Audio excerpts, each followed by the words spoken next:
Hay una imagen que México nunca olvidó. Una mujer con trenzas negras, blusa bordada, guaraches polvorientos y una sonrisa que te hacía reír antes de que abriera la boca. Esa imagen viajó por cines, por televisores en blanco y negro, por carteles pegados en las paredes de vecindades y cantinas. Esa imagen se convirtió en algo que va más allá de un personaje de comedia. Se convirtió en un símbolo. Pero hay algo que nadie te contó sobre esa mujer. Algo que ella misma pasó décadas enteras protegiendo con una ferocidad silenciosa y calculada. Algo que sus colaboradores más cercanos sabían pero callaban. Algo que, cuando finalmente salió a la luz, dividió a México en dos bandos. Los que la defendieron hasta el último aliento y los que sintieron que toda su vida había sido una gran mentira. Piensa en la última vez que viste a la India María en la pantalla. Ese cuerpo encorvado, esa voz aguda, esa forma de caminar tropezando con el mundo moderno. Seguramente te reíste. Seguramente pensaste que detrás de esa máscara había una mujer feliz, realizada, orgullosa de lo que había creado. Guarda esa imagen en tu mente, porque en los próximos minutos vas a descubrir que detrás de esa sonrisa pintada había una herida que nunca cicatrizó, que detrás de los aplausos existía un secreto que destruyó una familia antes de que nadie pudiera siquiera imaginar que existía, que el personaje más querido del cine popular mexicano fue construido sobre una base de dolor, renuncia y una decisión que una mujer tomó sola, en la oscuridad, y que una hija tardó décadas en encontrar. María Elena Velasco Fragoso, actriz, productora, directora, ícono nacional, y una madre que eligió no serlo. ¿O eso fue lo que le dejaron elegir? La verdad de esta historia te va a sacudir desde adentro. Así que quédate hasta el final y descubre todo si eres fan de la India María, si creciste viéndola en el cine, o simplemente si te interesa conocer la cara oculta de las personalidades más queridas de México. Porque lo que estás a punto de escuchar no está en ningún libro de texto, no está en ninguna biografía oficial, y hay personas que hubieran preferido que nunca saliera a la luz. En este documental vas a descubrir 4 verdades que la historia oficial siempre silenció. La primera, ¿quién fue realmente María Elena Velasco antes de la India María? ¿Qué herida de infancia la empujó a construir un personaje que era todo lo que ella no podía hacer en público? La segunda, la relación secreta que tuvo con el hombre más poderoso de la televisión mexicana y lo que esa relación produjo. Una vida que fue entregada, sellada y enterrada bajo capas de silencio durante más de 40 años. La tercera, el momento exacto en que esa historia se rompió. El día en que una mujer llamada Mirna Velasco decidió que ya no iba a callar más, y lo que ese momento le costó a todos los involucrados. Y la cuarta, la controversia que estalló después de su muerte, cuando el personaje que ella defendió con su vida fue acusado de ser exactamente lo contrario de lo que ella siempre dijo que era. La pregunta que todavía está sin respuesta. La pregunta que quizás nunca tenga una. Empieza el documental. Ciudad de México, 1940. El mundo estaba en guerra. Aunque México miraba esa guerra desde lejos, desde la distancia segura de un país que aún no sabía bien qué quería hacer. En las calles del centro, había vendedores de periódicos que gritaban titulares sobre Europa, sobre bombardeos, sobre hombres que morían en trincheras que nadie en el barrio de Tepito podría encontrar en un mapa. Pero en ese barrio la gente tenía sus propias trincheras, tenían sus propias batallas. El 26 de mayo de 1940, nació en esa ciudad una niña que se llamaría María Elena Velasco Fragoso. Hija de padre de origen español y madre mexicana, creció en un ambiente que combinaba las aspiraciones de la clase media con la realidad cotidiana de un país que todavía estaba digiriendo su revolución. La familia Velasco no era pobre en el sentido literal de la palabra, pero tampoco era rica. Eran esa clase de familia que vive en el filo entre la comodidad y la estrechez, donde los niños aprenden desde pequeños que hay cosas que se pueden decir y cosas que se guardan. María Elena aprendió esa lección muy temprano. Desde niña fue una observadora compulsiva. Mientras otros niños corrían en los patios, ella miraba. Miraba cómo hablaba la señora del mercado. Miraba cómo caminaba el borracho de la esquina. Miraba cómo negociaban las mujeres indígenas que llegaban a vender sus productos al centro de la ciudad. Esas mujeres con trenzas y delantales bordados que el resto del mundo miraba de reojo, con una mezcla de curiosidad y desdén que ella era demasiado perceptiva para no notar. Esas mujeres le fascinaban. Había algo en ellas que la intrigaba profundamente. Una dignidad terca. Una forma de moverse por el mundo que no pedía permiso. Llegaban al mercado con sus canastos y su español mezclado con náhuatl o mixteco, y el vendedor de abarrotes les contestaba con condescendencia, y ellas respondían con una picardía tan afilada que dejaba al vendedor sin palabras. María Elena lo veía todo. Lo grababa todo en algún lugar dentro de ella que todavía no sabía para qué iba a usar. Su formación artística comenzó relativamente pronto. La familia Velasco, a pesar de sus limitaciones, nunca fue hostil al arte. Hubo clases de actuación, hubo acercamientos al teatro. Hubo una adolescencia marcada por la búsqueda de un lugar en el mundo del espectáculo mexicano que, en los años 50, era un universo completamente masculino donde las mujeres existían principalmente como ornamento o como objeto de deseo. María Elena no encajaba en ninguno de esos moldes. No era la belleza clásica que los productores buscaban para sus telenovelas. Era una mujer de físico ordinario, de voz común, de rasgos que nadie hubiera señalado en una calle. Y en una industria donde la apariencia lo era todo, eso era una condena. Una condena que ella decidió convertir en arma. Imagina la escena. Una mujer joven, 20 y tantos años, parada frente a un espejo de camerino. El olor a maquillaje barato impregnando el aire, el sonido amortiguado de un escenario al fondo, y ella mirándose, pero no mirando su cara. Mirando algo que todavía no existe. Mirando el fantasma de un personaje que todavía está por nacer. Que se construye cuando se construye un alter ego. Los psicólogos que han estudiado la figura del cómico tienen una teoría que se repite con una constancia perturbadora. Los grandes humoristas suelen construir sus personajes más icónicos como escudos, como armaduras, como una manera de decirle al mundo cosas que con su propia voz nunca se atreverían a decir. El personaje dice lo que el actor no puede. El personaje va a los lugares donde el actor no tiene permiso de entrar. La India María llegó exactamente así. Fue en los años 60 cuando María Elena comenzó a desarrollar lo que se convertiría en el personaje definitivo de su carrera. Una mujer indígena que migraba del campo a la ciudad, que chocaba con la modernidad con una torpeza que era más sabiduría que ignorancia, que hablaba un español lleno de errores que en realidad eran una crítica feroz a la sociedad que la miraba con desprecio. El nombre vino después, la India María. 3 palabras que resumían todo lo que México miraba hacia abajo, todo lo que México quería ignorar, todo lo que México prefería no ver en el espejo. Pero hay algo que la historia oficial siempre contó de una manera muy particular sobre este personaje, y hay algo que siempre omitió. Lo que contó fue el éxito, las películas, los aplausos, los cines llenos, la identificación inmediata de millones de mexicanos que veían en esa mujer torpe y pícara a alguien de su familia, a alguien de su barrio, a alguien que los representaba. Lo que omitió fue el costo. Porque detrás de la India María había una mujer que eligió una cosa sobre todas las demás. Eligió el personaje, eligió la carrera, eligió la máscara. Y esa elección, tomada en algún momento de los años 60 o 70, cuando ella estaba en la cima de su poder creativo, tuvo consecuencias que ningún aplauso podría reparar. Guarda eso en tu mente. Porque en pocos minutos vamos a llegar al corazón de la primera gran revelación de este documental.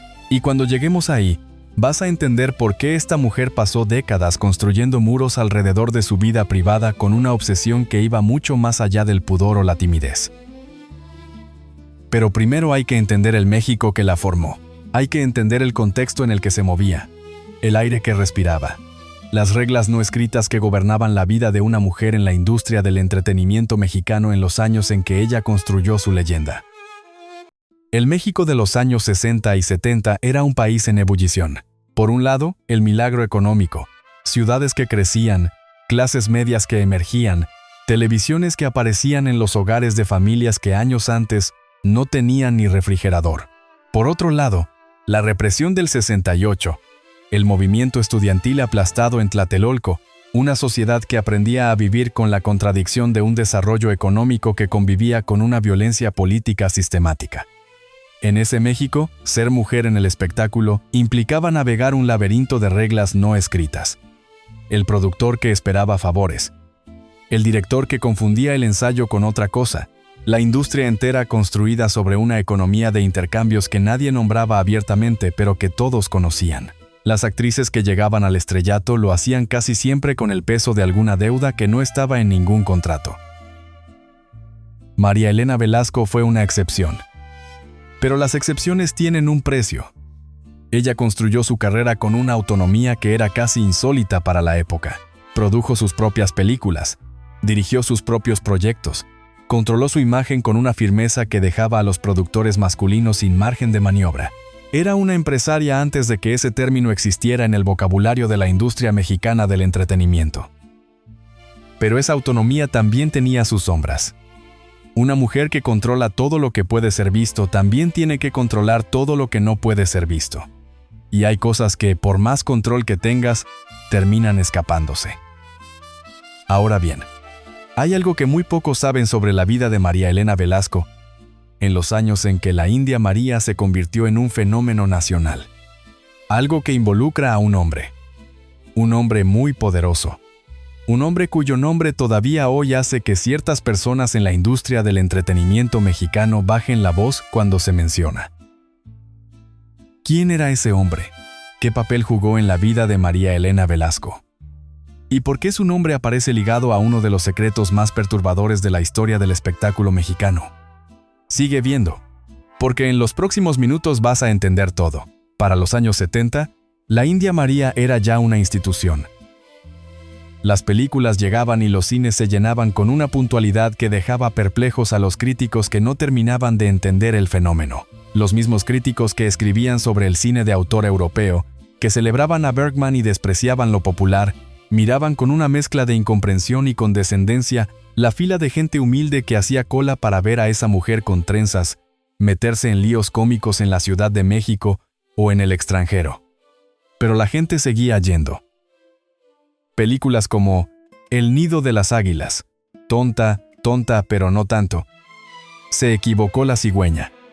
Ni de aquí ni de allá construyeron una filmografía que, vista en conjunto, es un retrato sorprendentemente complejo de la experiencia de los migrantes internos en México, de las mujeres que llegaban a la ciudad sin nada y aprendían a sobrevivir con lo que tenían. Había una crítica social debajo de la comedia. No siempre era sutil, pero estaba ahí, y María Elena lo sabía. En las pocas entrevistas que concedió a lo largo de su carrera, siempre defendió a su personaje con una pasión que iba más allá de la defensa profesional. Había algo personal en esa defensa, algo que sonaba a deuda impagada, a amor que no podía expresarse de otra manera. La India María representa a los que nadie ve, dijo en una entrevista de los años 80. Ella camina por un mundo que no la respeta y siempre termina ganando. Eso es lo que yo quería mostrar. Guarda esa frase. Porque más adelante, cuando los tiempos cambien y los críticos empiecen a hacer preguntas diferentes sobre ese personaje, esa frase va a sonar de una manera completamente distinta. Pero regresemos a los años de gloria, a la máquina que María Elena Velasco construyó alrededor de su personaje. Era una productora formidable. Creó su propia empresa de producción, Películas La India María, con la que controló no solo la creación de sus filmes, sino también su distribución. Negociaba contratos con la frialdad de un abogado corporativo. Revisaba cada peso, cada cláusula, cada término. Los que trabajaron con ella hablan de una mujer implacable en los negocios, generosa en los márgenes, pero absolutamente intransigente en lo que consideraba su territorio. Su territorio era todo lo que el público podía ver. Lo que el público no podía ver era otra historia. Y aquí es donde entramos en el territorio más oscuro de esta historia. El territorio que la periodista Alejandra Ibarra Chaúl y otros investigadores del espectáculo mexicano han intentado documentar con la dificultad propia de hablar sobre alguien que construyó muros tan altos y tan sólidos alrededor de su vida privada que todavía hoy hay partes que permanecen en la penumbra. El hombre. Raúl Velasco. Si creciste en México entre los años 70 y los 90, ese nombre no necesita presentación. Raúl Velasco fue el conductor de Siempre en Domingo, el programa de variedades más visto en la historia de la televisión mexicana. Durante más de 30 años, cada domingo por la noche, millones de familias mexicanas se sentaban frente al televisor a ver a ese hombre de traje impecable presentar artistas, descubrir talentos y construir un poder mediático que no tenía comparación en América Latina. Raúl Velasco era, en pocas palabras, el hombre que decidía quién era famoso en México. El mismo apellido, Velasco. ¿Coincidencia? ¿O algo más? Las versiones que empezaron a circular años después, alimentadas por declaraciones públicas de una mujer llamada Mirna Velasco, apuntan a algo que durante décadas fue un rumor en los pasillos de Televisa, en los camerinos de los estudios, en las conversaciones a media voz que se tenían en los círculos del espectáculo mexicano, que entre María Elena Velasco y Raúl Velasco existió una relación que dejó huella, una huella de carne y hueso. Pero aquí hay que ir despacio, hay que ir con cuidado, porque lo que está documentado, lo que tiene nombre y declaraciones públicas es lo siguiente.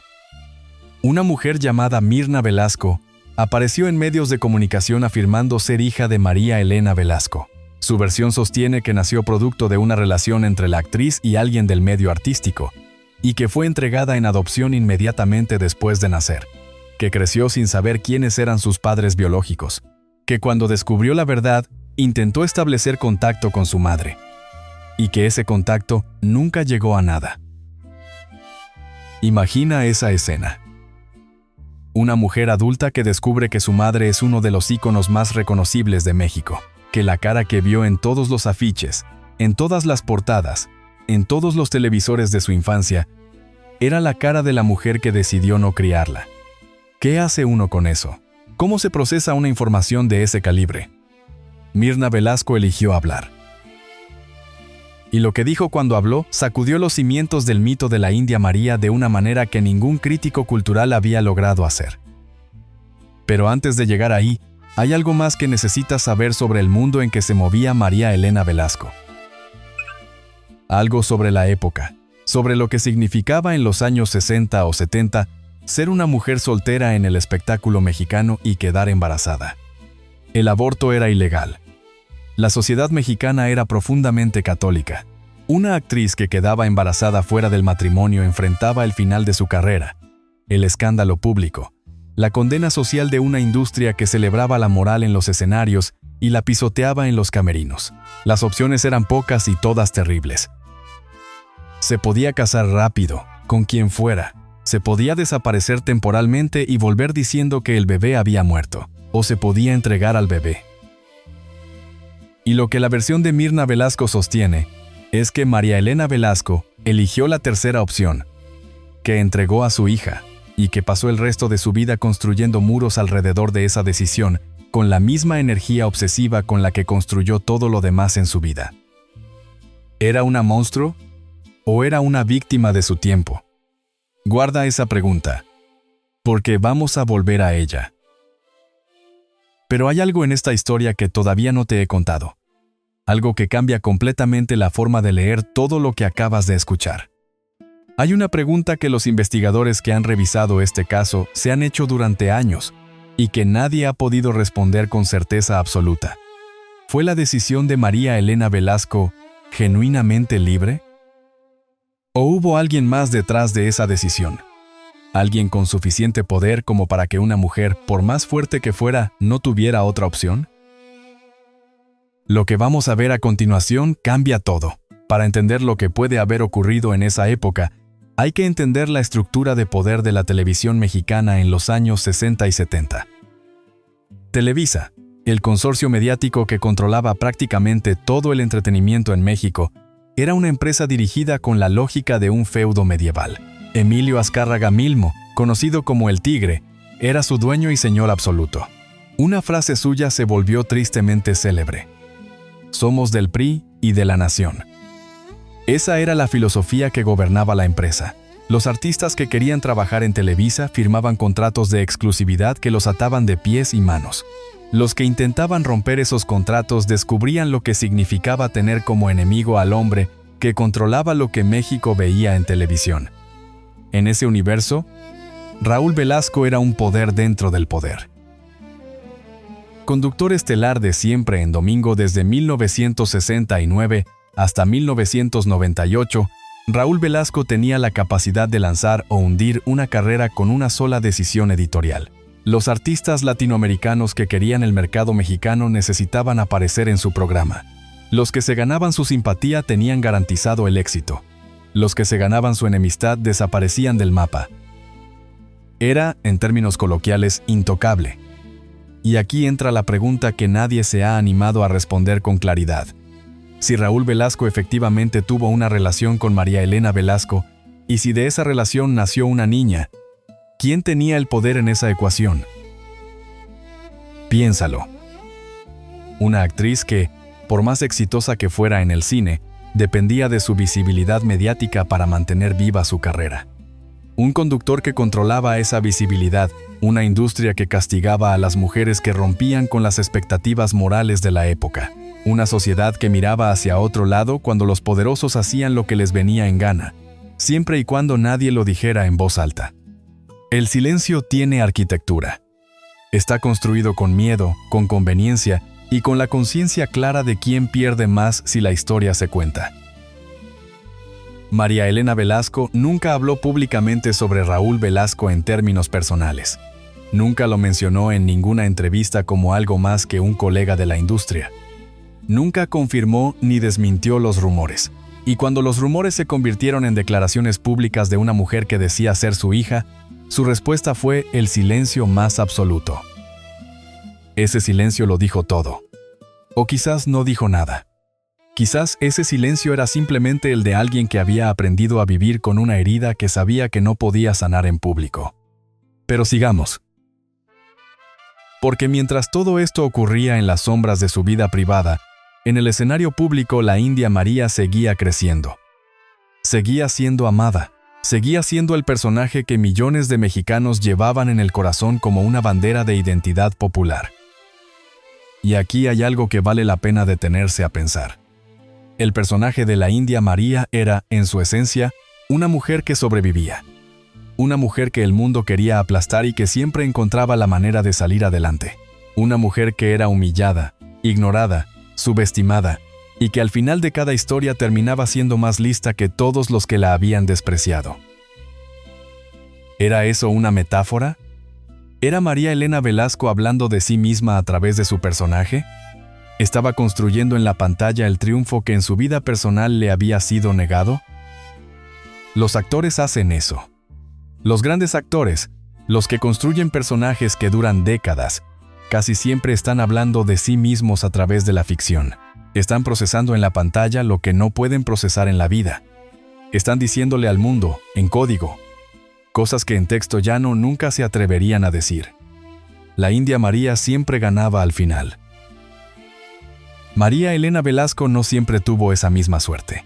Los años 80 llegaron con una crisis económica que cambió México para siempre. El peso se devaluó. La deuda externa se multiplicó. Las familias de clase media que habían vivido la prosperidad de los 70 se encontraron de pronto contando los pesos. Y en ese contexto, el cine popular mexicano entró en una crisis de la que tardó mucho en recuperarse. La producción se redujo. Los presupuestos se recortaron. Los públicos cambiaron. Pero la India María resistió. Las películas de María Elena Velasco siguieron llegando, aunque con menor frecuencia. El personaje se adaptó. Viajó al extranjero en algunas historias. Enfrentó nuevos enemigos modernos. Había algo casi milagroso en la durabilidad de ese personaje. En la forma en que seguía conectando con un público que ya no era exactamente el mismo de los 70. Pero detrás de las cámaras, algo estaba cambiando también en la vida de María Elena Velasco. Las personas que estuvieron cerca de ella en esa época hablan de una mujer cada vez más encerrada en sí misma, más controladora, más desconfiada, una mujer que había construido alrededor de su personaje y de sus negocios una estructura tan hermética que prácticamente nadie tenía acceso a su vida real. Sus amistades eran pocas y seleccionadas con la precisión de quien sabe exactamente qué puede compartir y qué debe proteger. Vivía sola. O al menos eso era lo que el mundo exterior podía observar. Una mujer que había dedicado su vida entera a crear una familia en la pantalla, a construir una identidad colectiva a través de su personaje, vivía en la soledad real que esconden con más frecuencia de lo que imaginamos las personas que parecen estar rodeadas de amor todo el tiempo. El amor en la pantalla y el amor en casa son animales completamente distintos. Y María Elena Velasco lo sabía mejor que nadie. Hacia finales de los años 90 y durante los primeros años del siglo XXI, la India María apareció cada vez menos. Los proyectos se espaciaron. La salud de la actriz, que ya tenía más de 60 años, empezó a dar señales de fragilidad que ella, con su obsesión por el control, intentó mantener fuera del dominio público el mayor tiempo posible. Pero el cuerpo habla aunque la boca calle. Y aquí llegamos a algo que muy poca gente conoce. Hay una versión de los últimos años de María Elena Velasco que es radicalmente diferente a la que aparece en las notas necrológicas que los periódicos mexicanos publicaron cuando murió en 2015. Una versión que involucra una enfermedad que ella ocultó durante años. Una versión que cambia la manera de leer sus últimas apariciones en público. Una versión que hace que ciertas imágenes que todos vimos, ciertos momentos que todos presenciamos, adquieran un significado completamente diferente. ¿Estás listo para escucharla? Quédate. Porque lo que viene es la parte que más te va a impactar de toda esta historia. El 12 de agosto de 2015, María Elena Velasco murió en la Ciudad de México. Tenía 75 años. La causa oficial reportada fue una neumonía agravada por otras complicaciones de salud. Llevaba varios años alejada de los reflectores, de ese mundo de flashes y aplausos que había sido el territorio de toda su vida adulta. Murió en relativa discreción, lo que para una figura de su dimensión era casi un acto de resistencia final. Pero la historia de su enfermedad y de sus últimos años es mucho más compleja de lo que esa nota oficial sugiere. Hay que retroceder un poco. Hacia principios de los años 2000, personas del círculo cercano a María Elena Velasco comenzaron a observar cambios en su comportamiento que iban más allá del envejecimiento normal. Olvidos, dificultades para concentrarse en conversaciones que antes habría dominado con facilidad. Momentos de confusión que ella misma intentaba disimular con el mismo instinto de control que había aplicado a toda su vida. El diagnóstico que eventualmente se confirmó, según fuentes cercanas a su entorno, apuntaba hacia un deterioro cognitivo progresivo. Una enfermedad que no avisa, que llega en silencio, que va borrando poco a poco los contornos de una persona desde adentro. Para una mujer cuya identidad entera estaba construida sobre el control, sobre la precisión, sobre la capacidad de construir personajes y manejar negocios con una mente que nunca descansaba, ese diagnóstico era una sentencia de una crueldad particular. La India María era un personaje que se construía en la mente, que vivía en la memoria muscular de décadas de actuación, en el archivo perfectamente organizado de una inteligencia creativa que sabía exactamente qué gesto hacer, qué inflexión de voz usar, qué mirada poner en el momento preciso. Cuando esa mente empieza a fallar, el personaje empieza a fallar también. Las últimas apariciones públicas de María Elena Velasco, ya entrados los años 2000, mostraban a una mujer diferente, más lenta, más frágil, menos presente de alguna manera que era difícil de definir pero imposible de no notar para quienes la habían conocido en sus años de gloria. Los periodistas que la entrevistaban en esa época describen la experiencia con una mezcla de respeto y tristeza. Había momentos de lucidez absoluta, momentos en que la India María aparecía completa y brillante como siempre, y había otros momentos en que la mirada se iba a algún lugar que nadie más podía ver. Ella lo sabía. Esa es la parte más perturbadora de todo esto. Las personas que padecen deterioro cognitivo en sus etapas iniciales suelen tener conciencia de lo que está ocurriendo. Saben que están perdiendo algo. Saben que el terreno se va reduciendo, que hay palabras que ya no llegan, recuerdos que se vuelven borrosos, conexiones que se rompen sin aviso. Y en el caso de María Elena Velasco, Esa conciencia tuvo que haber sido especialmente brutal. Porque ella tenía secretos que guardar. Y guardar secretos requiere memoria, requiere coherencia, requiere la capacidad de mantener la misma versión de la historia a lo largo del tiempo, de saber exactamente qué se puede decir y qué debe silenciarse, de recordar los muros que construiste para que nadie entre. Cuando la memoria falla, los muros se agrietan. Es en este contexto, en estos últimos años de la vida de María Elena Velasco, cuando el tema de Mirna Velasco adquiere una dimensión diferente. Porque si la actriz estaba perdiendo la capacidad de controlar su narrativa, si las personas que la rodeaban en sus últimos años tenían acceso a informaciones que antes ella habría guardado con celosía, entonces la pregunta sobre qué se dijo y qué no se dijo en esos años se vuelve mucho más compleja. ¿Hubo alguna conversación? ¿Hubo algún momento en que María Elena Velasco, ya sin las defensas perfectamente construidas de toda una vida, reconoció algo que nunca habría reconocido en sus años de plena capacidad? Eso nadie lo sabe. O si lo sabe, no lo ha dicho. Lo que sí está documentado, lo que ocurrió en el espacio público con nombre y fecha, es la aparición de Mirna Velasco en los medios de comunicación.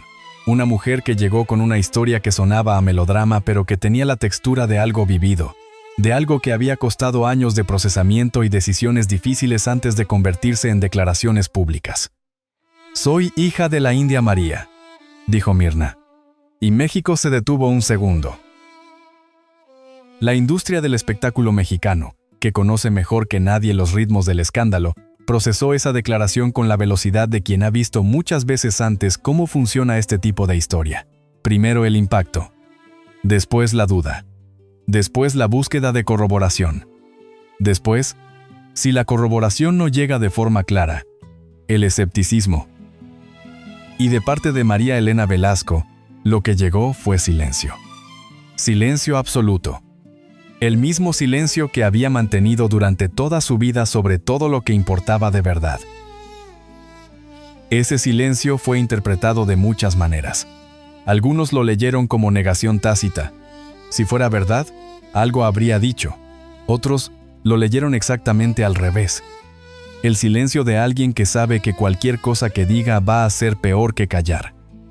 Otros simplemente aceptaron que nunca iban a saber la verdad.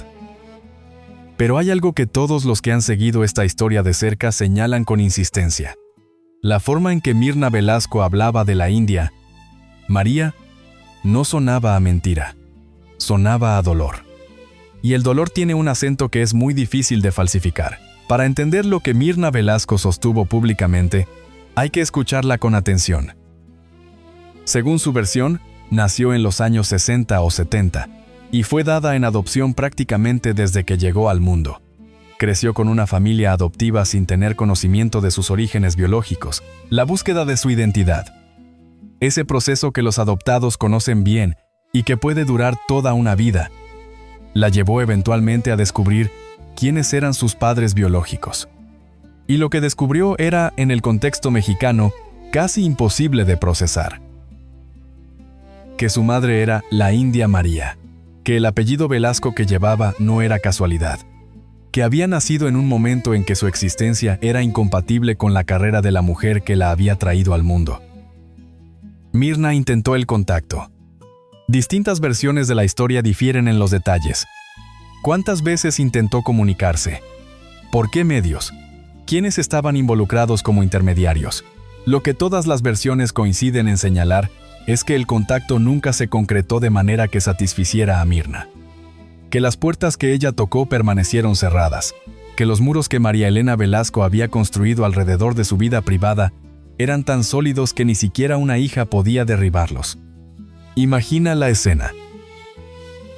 Una mujer adulta parada frente a una puerta, sabiendo que detrás de esa puerta está su madre, sabiendo que su madre sabe que ella está ahí. Y la puerta que no se abre. El frío de ese momento. El silencio del otro lado. El sonido de sus propios latidos. ¿Cuántas veces puede una persona volver a esa puerta antes de aceptar que no va a abrirse? Mirna Velasco eligió hablar públicamente, y esa decisión, que para muchos fue un acto de valentía, y para otros fue una invasión de privacidad, abrió una conversación que México no estaba completamente preparado para tener. Porque la conversación no era solo sobre María Elena Velasco y su hija, era sobre las decisiones que las mujeres de una generación entera se vieron forzadas a tomar en una sociedad que castigaba la maternidad fuera del matrimonio con el mismo rigor con que castigaba cualquier otra transgresión a las normas morales de la época. Era sobre el precio que pagaron esas mujeres, y el precio que pagaron sus hijos. Y era, también, sobre el poder. Sobre los hombres que ocuparon el espacio donde debería haber habido responsabilidad compartida y dejaron el peso completo sobre los hombros de mujeres que ya tenían demasiado que cargar. Raúl Velasco murió en noviembre del año 2006. Se fue sin que hubiera ninguna declaración pública de su parte sobre este asunto, sin que ninguna historia en ese sentido llegara a confirmarse o desmentirse de su lado. Se fue con sus secretos, de la misma manera en que los hombres poderosos de su generación acostumbraban irse. Silencio sobre silencio.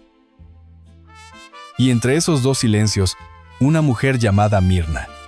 Y una pregunta que nadie puede responder definitivamente, porque las únicas personas que realmente saben lo que ocurrió ya no están aquí para contarlo.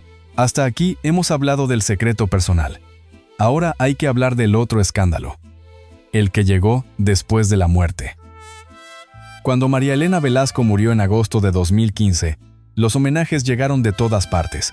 Presidentes, artistas, periodistas, el pueblo llano. México lloró a la India María con la sinceridad de quien pierde a alguien que llevaba décadas formando parte de la familia. Los titulares la describían como un ícono, un símbolo de resistencia, una voz del México popular que nunca tuvo representación en el cine de pretensiones artísticas.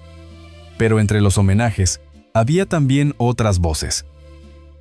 Voces que venían de comunidades indígenas, de académicos especializados en representaciones mediáticas, de activistas que llevaban años señalando algo que el amor popular por el personaje había mantenido en el margen del debate público. Que la India María, por más cariñosa que fuera la intención de su creadora, podía ser también una herramienta de ridiculización sistemática de las mujeres indígenas de México. El argumento central era este, que el personaje reproducía estereotipos que el México mestizo y urbano usaba para mantener a los pueblos originarios en una posición de inferioridad simbólica, que la manera en que la India María hablaba, caminaba, se relacionaba con la modernidad. Era una caricatura construida desde afuera, desde la mirada condescendiente de quien no pertenece a esa comunidad, pero se arroga el derecho de representarla. Que reírse de la India María era, en algún nivel, reírse de las mujeres reales que ella decía representar. El debate que esto abrió fue feroz. Porque no todo el mundo estaba de acuerdo. Muchas personas de comunidades indígenas y populares defendieron a la India María con la misma pasión con que los críticos la atacaban. Dijeron que el personaje las hacía reír, no llorar. Que reconocían en ella su propia picardía, su propia manera de enfrentar un mundo que la subestimaba, que la crítica venía de intelectuales urbanos que pretendían hablar por ellas sin preguntarles su opinión. Y esa tensión, ese desacuerdo, esa incapacidad de llegar a un consenso, es en sí misma una de las cosas más reveladoras sobre el legado de María Elena Velasco. Porque hizo algo que muy pocos artistas logran hacer. Creó un personaje lo suficientemente complejo y lo suficientemente cargado de significado para que, décadas después de su aparición, todavía haya personas que lo defiendan y personas que lo condenen con igual intensidad. Eso no es lo que hacen los estereotipos simples. Los estereotipos simples se olvidan. Se quedan en el pasado porque no tienen suficiente peso para cargar la conversación hacia el futuro. La India María tuvo ese peso. Para bien o para mal, lo tuvo. Y ahora hay que preguntarse algo que es incómodo pero necesario. ¿Qué habría dicho María Elena Velasco si hubiera vivido para ver este debate? ¿Cómo habría respondido a las acusaciones de racismo sobre un personaje que ella pasó décadas defendiendo como un homenaje? Las pocas declaraciones que dejó registradas sugieren que no habría cedido fácilmente. Era una mujer que creía profundamente en lo que había creado, que lo defendía con una convicción que no tenía mucho espacio para la duda, pero también era una mujer inteligente, que entendía los matices, que había vivido lo suficiente para saber que las cosas son raramente tan simples como las queremos ver. Tal vez habría dicho que el personaje nació de un amor genuino por las mujeres que representaba. Y tal vez eso habría sido verdad. Pero el amor también puede distorsionar. El amor también puede apropiarse sin darse cuenta de que está haciéndolo. Y aquí hay algo que vale la pena señalar con toda la claridad posible. El debate sobre la India María no es blanco o negro. No hay un veredicto simple que se pueda aplicar desde fuera con la certeza de quien no vivió ese tiempo, ese contexto, esas contradicciones. Lo que sí se puede decir es esto. El personaje reflejó las contradicciones de una sociedad entera. Y las contradicciones de una sociedad entera no se resuelven atacando o defendiendo a una sola persona. Se resuelven mirándolas de frente.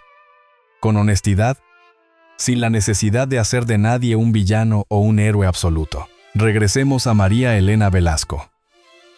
A la mujer real, no al personaje. Sus últimos años fueron años de silencio. De un retiro que no fue elegido completamente, que fue impuesto en parte por la enfermedad, en parte por una vejez que llegó con más peso del que se esperaba. Las personas cercanas a ella hablan de una mujer que tenía momentos de claridad perfecta, mezclados con momentos de confusión, de distancia, de una especie de niebla que la separaba del mundo que la rodeaba.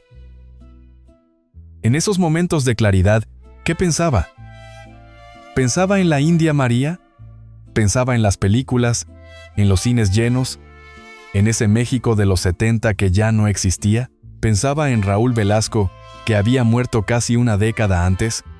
¿Pensaba en Mirna? Nadie lo sabe. El frío de los hospitales no guarda secretos. Los pasillos blancos, las camas con barandillas, el olor a antiséptico que borra los olores del mundo exterior. Esos espacios son democráticos en su crueldad. No importa quién haya sido afuera. Ahí eres un cuerpo que necesita cuidado. Ahí la máscara no sirve de nada. Murió el 12 de agosto de 2015. Murió con sus secretos. Y con sus secretos murió también la posibilidad de que Mirna Velasco recibiera alguna vez una respuesta definitiva. Eso es lo más cruel de esta historia. Que la muerte cerró la puerta que ya estaba cerrada. Que puso un candado sobre un silencio que ya llevaba décadas pesando. Mirna Velasco quedó con su pregunta sin respuesta. Con su historia sin confirmación oficial. Con la duda que es peor que cualquier verdad. La duda que nunca va a resolverse porque la única persona que podría resolverla ya no está. ¿Qué hace uno con eso? ¿Cómo se construye una identidad sobre una pregunta sin respuesta? El mito de la India María costó algo.